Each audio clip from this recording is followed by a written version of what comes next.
Olá, meu nome é Natália e eu estou aqui hoje para juntos conhecermos um pouco mais sobre o FAP, um projeto que financia a educação de crianças e adolescentes em instituições particulares.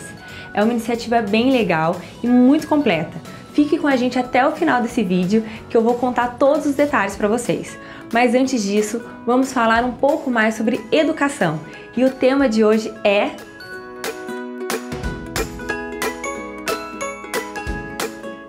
Olá pessoal, meu nome é Fabiana Bevilacqua, eu sou psicóloga, sou especialista em terapia cognitiva comportamental, tanto infantil como adolescente e também adulto.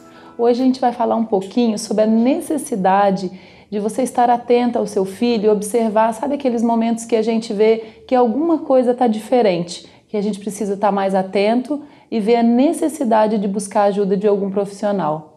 Então, quando procurar ajuda, quando começar a perceber que essa criança está com um comportamento um pouco diferente do que aquilo que você já viu. Antes de eu falar um pouco sobre isso, eu quero falar um pouco sobre a questão das comparações. Para quem tem filhos, né, mais de um filho, a gente às vezes tem a tendência a olhar e falar, mas o irmão não agia dessa forma, e o irmão tinha um comportamento assim, e eu vejo que o meu filho mais novo tem um comportamento diferente. O primeiro passo é a gente estar muito atento a isso, porque cada um é único, né? Nós temos cada um a sua forma de ser, o seu jeito, tem fatores genéticos, fatores do meio, uma série de influência nesse comportamento, nessa forma da nossa estrutura de personalidade.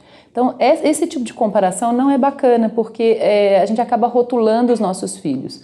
Mas nós precisamos prestar atenção se esses comportamentos são repetitivos. Se, por exemplo, uma patologia ela não se consolida, a gente não faz um diagnóstico de uma patologia por apenas um episódio, por apenas um acontecimento, ou um período de 2 meses, 1 mês. Então, a gente tem que, os pais precisam estar atentos, por exemplo, no ambiente. O que está acontecendo no ambiente? Mudou alguma coisa em casa?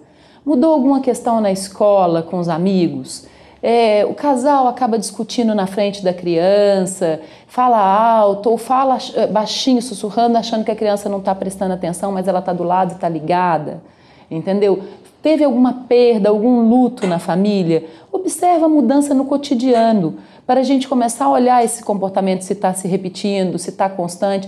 Precisa ter uma frequência, é claro que cada caso, cada patologia tem a sua especificidade, mas precisa ter uma frequência no mínimo às vezes de uns 6 meses de repetição daquele mesmo comportamento, né? A gente vai estar falando mais para frente sobre outras questões, outros mais específicos, mas observa se está repetindo esse comportamento, em que situações esse comportamento está repetindo, se a criança está mudando, oscilando muito o humor durante o dia, por exemplo, se tem uma questão de comportamento de agressividade, se isso se repete só em casa, ela é agressiva, ela é briguenta, é raivosa, fica com raiva facilmente, mas é só em casa.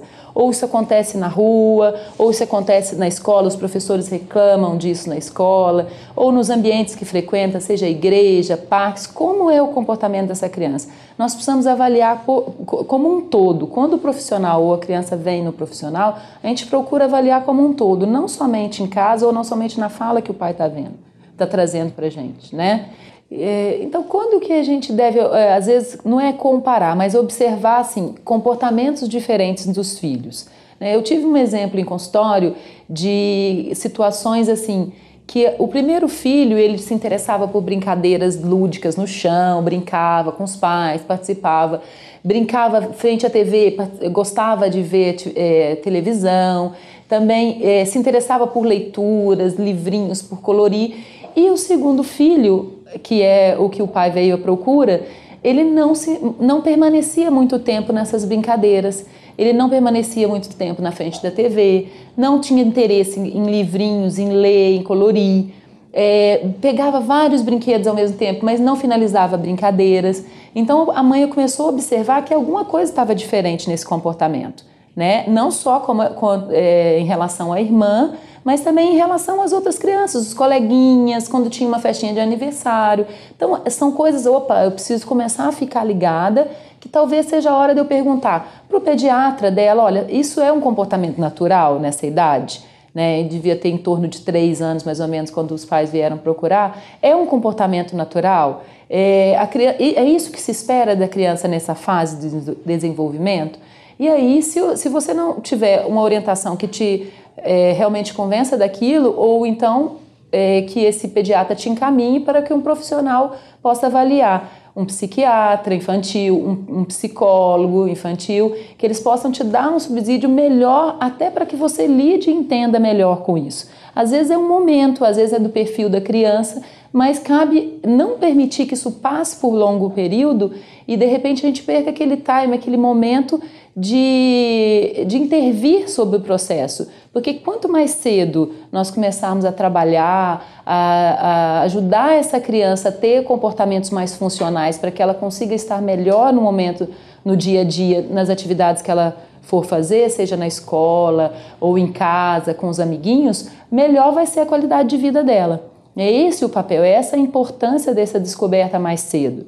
Né? E assim, até a gente conseguir um resultado melhor, por exemplo, quando ela estiver entrando na fase escolar, com 7, hoje em dia as crianças entram muito mais cedo, mas na fase ali de alfabetização, então que essa criança já esteja mais adaptada ao que ela, seja qual o fator for que ela tiver de psicopatologia, alguma coisa assim.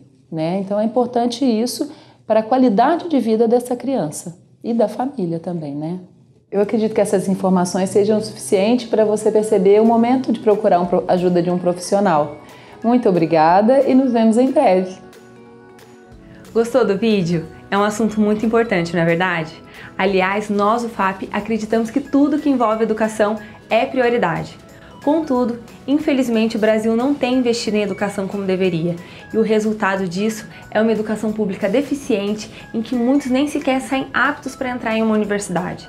Dessa forma, todo o potencial desse país depende da nossa decisão de mudar essa realidade, e o FAP é um instrumento para essa mudança. Atualmente, muitas crianças e jovens já passaram pelo FAP, e muitos outros estão sendo beneficiados por ele hoje, estudando em escolas de qualidade. Esse projeto é mantido através de parceiros que investem mensalmente valores a partir de R$50. Gente, R$50! Isso é o valor de uma pizza, um lanche, uma camiseta, ou nem isso. Mas com esses mesmos R$50 você pode mudar o futuro de uma pessoa. Você tem ideia disso? Sabemos que manter uma criança em uma escola particular não é barato, principalmente nos dias atuais. Contudo, o FAP, através de seus parceiros, oferece aos seus alunos muito mais do que apenas uma mensalidade em uma escola particular. Eles recebem material escolar, uniforme, nutricionistas, acompanhamento com psicólogos, educadores físicos, aulas de musicalização, reforço escolar, transporte e lanche. Ou seja, seus R$50 mensais se transformaram em toda essa estrutura para essas crianças. Depois de saber de tudo isso, com certeza você vai querer ser parte dessa mudança. Basta clicar no link que está na descrição desse vídeo e fazer sua doação agora mesmo. Nós contamos com você para mudar o mundo através da educação.